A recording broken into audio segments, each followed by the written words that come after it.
HP kamu udah lemot, terus ada sisa duit THR sekitar 1 jutaan buat dipakai beli HP baru? Nggak usah bingung. Nih dia kasih rekomendasi HP 1 jutaan terbaik untuk lebaran. Yang nih dia jamin nggak bakal ngecewain deh performanya. Nggak kayak HP 1 jutaan yang ditawarin sama SPG di counter-counter deh, dijamin.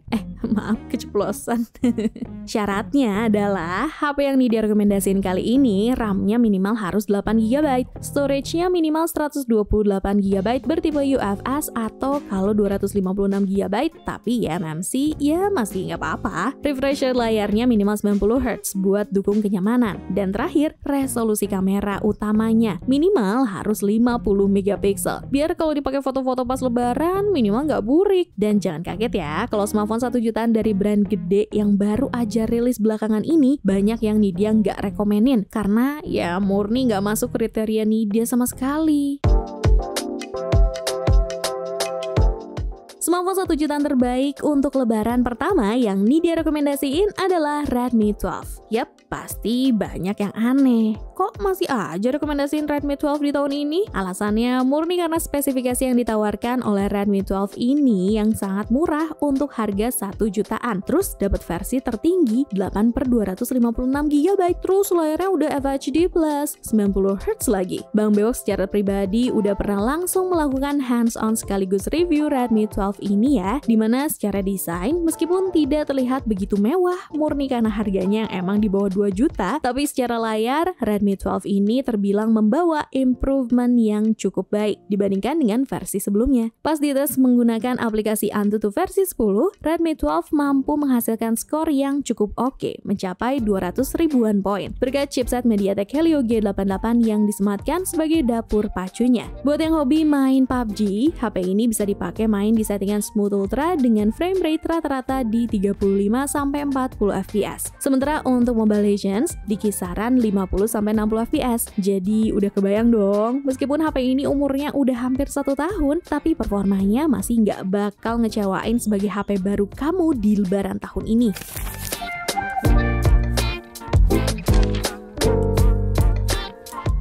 Kalau 1,8 jutaan masih ketinggian, tenang, ada Redmi 13C yang harganya sekitar 200 ribu lebih murah, tapi dengan spesifikasi yang hampir mirip dan umurnya lebih baru. Ponsel yang memiliki tagline standar baru HP 1 jutaan dari Xiaomi ini terbilang berani menawarkan beragam spesifikasi terbaik di harga yang mulai dari 1,4 jutaan aja. Mulai dari penggunaan chipset gaming, layar dengan refresh rate tinggi, hingga konfigurasi memori yang sangat besar di range harga segini. Redmi 13C ini juga menawarkan tampilan desain yang mirip-mirip lah kayak Redmi Note 13 series dengan harga sangat terjangkau. Tapi tentunya nggak mirip sama sekali kayak versi Pro-nya ya. Selain pakai chipset yang cukup ngebut dan masih oke untuk dipakai gaming, buat kamu yang butuh NFC, pihak Xiaomi udah ngasih kok di HP ini. Apalagi kalau kamu mau pakai dalam waktu lebih dari 1 tahun. Xiaomi mengklaim kalau Redmi 13C ini juga bakalan dapat update OS dan security patch secara berkala. Tapi dengan sedikit catatan nih, kalau kamu yang udah pernah pakai ponsel Redmi lain dan udah ketergantungan sama IR blasternya di Redmi 13C ini nggak ada ya. Terus desain layarnya juga masih terbilang jadul karena masih water drop notch, belum support sinyal 5G,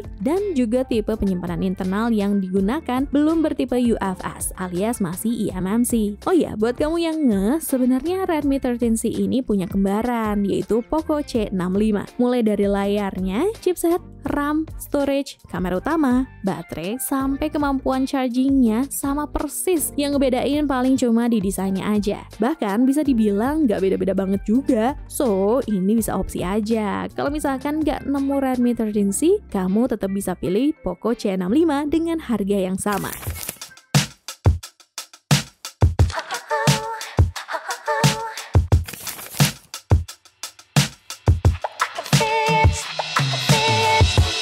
Buat kamu yang hobi selfie di momen lebaran, Infinix Hot 40i bisa jadi salah satu pilihan terbaik di harga 1 jutaan. Kenapa? Karena dengan harga sekitar 1,6 juta, kamu bisa dapetin kamera depan beresolusi super tinggi 32 megapiksel loh. Bang Bewok pun udah pernah nyobain langsung HP ini bersamaan dengan Infinix Hot 40 Pro-nya, dimana secara performa, Infinix Hot 40i ini bisa menghasilkan skor Antutu versi 10.2 mencapai 263 ribuan poin. Performa performanya juga langsung dibuktikan sama Bang Bewok buat mainin game Free Fire yang sama sekali nggak nge-lag. Terus untuk PUBG juga bisa dimainin di settingan Smooth Ultra. Sedangkan untuk Mobile Legends bisa dimainin di settingan frame rate super dan di grafis ultra. Tapi ya yang sedikit PR adalah durasi chargingnya yang sepengalaman Bang Bewok itu bisa 2 jam lebih. Untuk spesifikasi dan harga terupdate dari Infinix Hot 40i ini bisa kamu cek di scene berikut ini ya.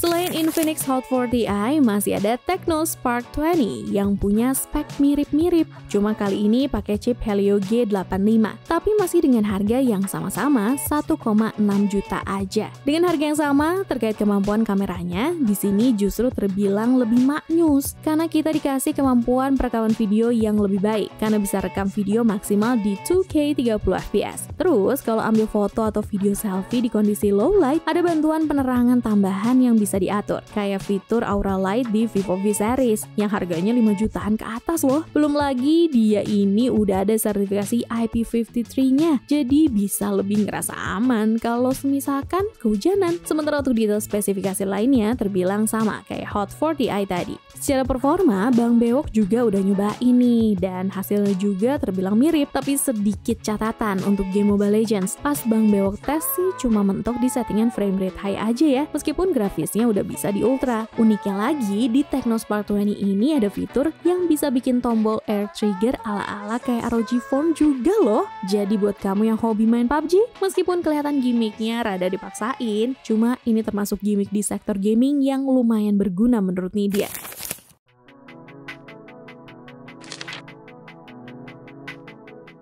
Lanjut untuk rekomendasi HP 1 jutaan kelima, kali ini Nidya izin agak keluar jalur dikit nih ke Itel P55 5G. Kenapa? Karena Itel P55 5G ini RAM-nya cuma 6GB aja. Tapi kelebihannya adalah selain storage-nya udah UFS 128GB, chipsetnya udah Dimensity 6080 yang ngebuktiin Itel P55 5G ini jadi satu-satunya HP 5G 1 jutaan yang Nidya rekomendasiin buat dibeli. Bahkan untuk kelas 2 jutaan pun terkadang masih ada yang belum mau ngasih chipset 5G yang kencang kayak di Itel P55 5G ini. Buat kamu yang ternyata juga tetap ngerasa kalau storage luas itu penting, tenang, Itel P55 ini juga udah punya 3 slot di SIM tray-nya, yang artinya selain kamu bisa pakai dual SIM card, kamu juga masih tetap bisa upgrade storage Itel P55 ini pakai micro SD. Terus nih, buat kamu si brutal dan sering nggak sengaja jatuhin HP juga, Itel ngasih solusi loh dengan ngasih jaminan penggantian layar selama 1 tahun. Tapi dengan sedikit catatan nih, dengan chipset yang ngebut plus jaringan 5G tadi, risiko yang harus kita terima adalah bahwa Itel P55 ini masih belum memiliki fitur NFC dan lensa ultrawide di kameranya. Tapi mengingat harganya yang udah turun jadi 1,6 juta aja, rasanya 2 kekurangan tadi nggak bakal jadi masalah nggak sih? Untuk spesifikasi dan harga Itel P55 5G terupdate ada di scene berikut.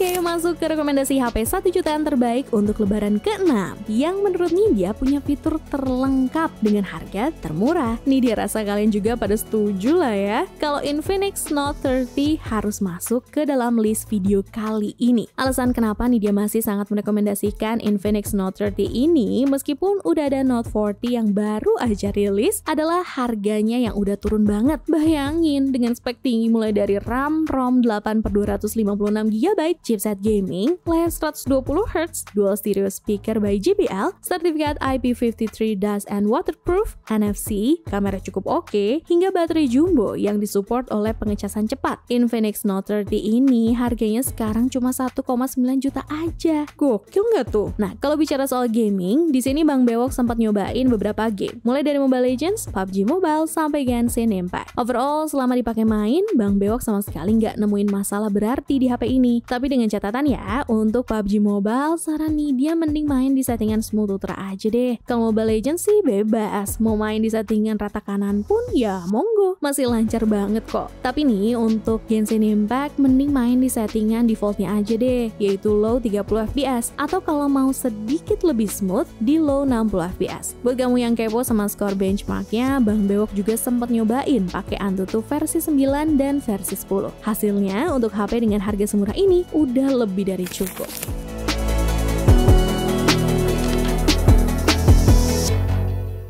Sebelum kita masuk ke produk terakhir, seperti biasa nih, Nidia mau ingetin kalian bahwa kedepannya kita akan terus membahas tentang beragam produk terbaik dan menarik hanya di channel YouTube Pricebook dan juga playlist daftar produk terbaik. Jadi jangan lupa like, subscribe, dan aktifin loncengnya ya, biar nggak ketinggalan informasi menarik lainnya.